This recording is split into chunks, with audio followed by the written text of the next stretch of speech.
Welcome back to Kayak 2.0, 11-foot kayak.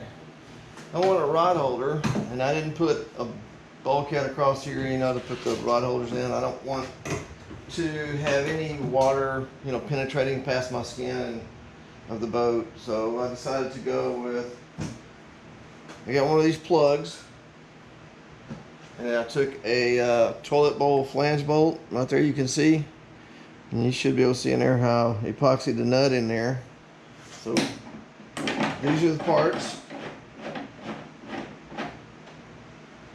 and then I got this piece right here, which is a Y fitting for the PVC.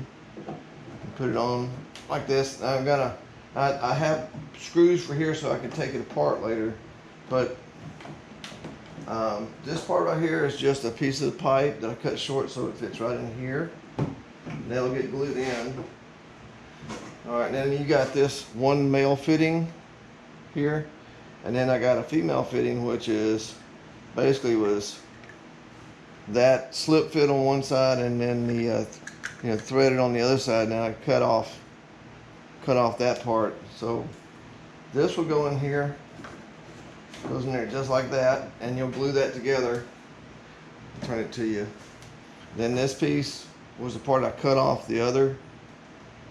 Same one of these, except for this is a male fitting, this one was a female fitting. That would have been here instead of that, like that. So this piece, I cut a knots out of that, and I cut a knots out of this. This will keep your pole from getting lost, if you tip your kayak over or you catch a larger fish and you didn't set the drag right and you're leaning over. But it's not likely the fish can pull it out of that unless you have some serious issues.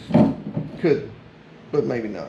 But I'm not going to chance it on my stuff. This one's a pin spinning reel.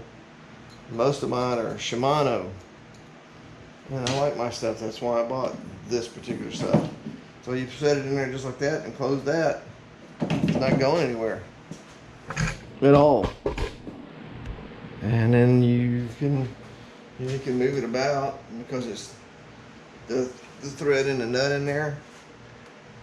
You can have it set like this, so when let's say you're fishing and you need someplace to set it down and get it out of the way while you undo a knot or take a fish off, there you go. Or you can turn it back this way and troll a little bit. So that is the DIY rod holder. I hope it helps some of you guys save a little bit of money. Although with today's PVC prices, I don't know. But there it is. Just in case you got the PVC or you need a project. Thanks for watching. And as always, subscribe and hit that like button. I would appreciate it.